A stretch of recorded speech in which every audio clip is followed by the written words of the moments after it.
नमस्कार, मैं सुबोध कुमार। आप देख रहे हैं खबर नेशनल टाइम्स। और जैसे कि आपने देखा होगा कि 2 साल हो चुके हैं।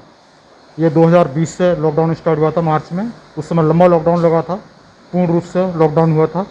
उस दौरान भी पूर्ण रूप से स्कूल बंद रहे थे और ये अब तक ही बंद रहे हैं स्कूल। लेकिन अगर हम बात करें लास्ट अगस्त से बात करें, मतलब अभी अगस्त चल रहा है, तो इसी महीने से स्कूल खुलने शुरू हुए हैं। इसमें बच्चों का कितना, अगर ऑनलाइन की बात करें तो जो बच्चा स्कूल में जाता है वो ऑनलाइन के ज़रिए वो बात नहीं हो पाती है और बच्चे बहुत पिछड़े हुए हैं। अगर हम गवर्नमेंट स्कूलों की बात करें तो उनकी भी हालत बहुत ख़राब हुई है लॉकडाउन के दौरान, और जो कि अभी भी है।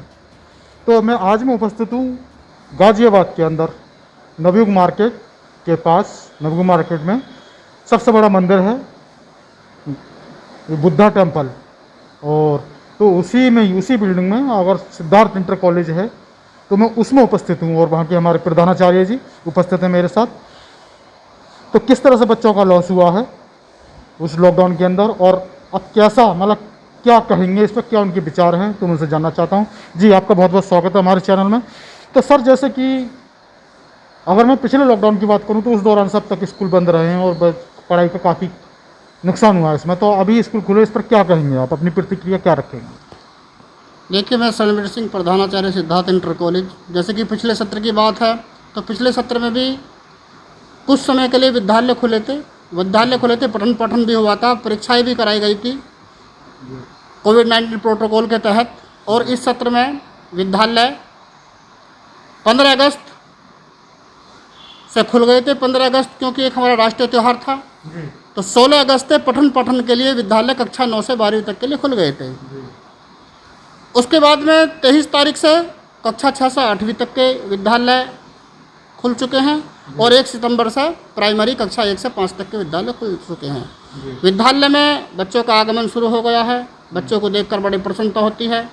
हमने अपने विद्यालय में कोविड प्रोटोकॉल का पूरा ध्यान रखते हुए कोविड हेल्प डेस्क भी, बच्चों को सैनिटाइजर, टेम्परेचर स्कैनिंग वगैरह की पूरी व्यवस्था करी हुई है। विद्यालय क्लासरूम्स, बेंच वगैरह सारा सैनिटाइज कराते हैं, और हर बात का ध्यान रखा जाता है कि विद्यालय और पूरा बच्चे हाइजीनिक रहें, स्वस्थ रहें। रही पठन पाठन की बात, जो पठन पाठन भौतिक रूप से होता है वो ऑनलाइन इस स्तर के बच्चे इतना अच्छा नहीं कर पाते हैं। तो सर, जैसा अगर मैं अभी जैसे लॉकडाउन की बात करूं तो उसमें क्या जो लॉस हुआ है पढ़ाई का, क्या वो कितने दिन में, क्या उसकी पूर्ति हो पाएगी? अगर मैं सरकारी बच्चों की बात करूं, गवर्नमेंट स्कूल के बच्चों की बात करूं, तो पूर्ति हो पाएगी क्या आगे अब तक? देखिए, पूर्ति की बात यह है कि विद्यालय शिक्षण कर्मचारी अपनी पूरी शिद्दत के साथ में लगे हुए हैं कि उस चीज़ को बैकअप करा जाए। लेकिन कोई भी चीज़ जब लॉस होती है तो उसको बैकअप करने में समय तो लगता ही है, और उस बैकअप को पूरा करने के लिए केवल एक शिक्षक ही नहीं, एक विद्यार्थी नहीं, उसके अभिभावक भी मिलकर अगर हम काम करेंगे तो उस चीज़ को हम रिकवर कर लेंगे। सर, लास्ट क्वेश्चन मेरा यही है कि अगर मैं, जैसे अभी हमने बात की थी क्षतिपूर्ति की बात करूं, तो जैसे कि अभी ये सिद्धार्थ इंटर कॉलेज है, ऐसे और भी कॉलेज होंगे अगर मैं गवर्नमेंट की बात करूं तो सर उन स्कूलों के लिए, दूसरों के लिए, या फिर जो नॉर्मल बच्चे हैं, गरीब बच्चे हैं, तो उनके लिए, उनके अभिभावकों के लिए क्या संदेश देना चाहते हैं? किस तरह से उन्हें जो क्षतिपूर्ति है वो पूरी कर पाएंगे? तो क्या गाइडलाइन या किस तरह से अभिभावक को करना चाहिए अपने बच्चों के साथ में संघर्ष? देखिए, जो समय बीत गया उसको कोई वापस नहीं ला सकता। अब मेरा तो एक यही संदेश है कि इसको पूरा करने के लिए हर एक अभिभावक अपने बच्चों के साथ में लगकर, शिक्षकों के साथ में लगकर उस चीज़ को पूरा करा जाए। पढ़ाई पर ध्यान दिया जाए,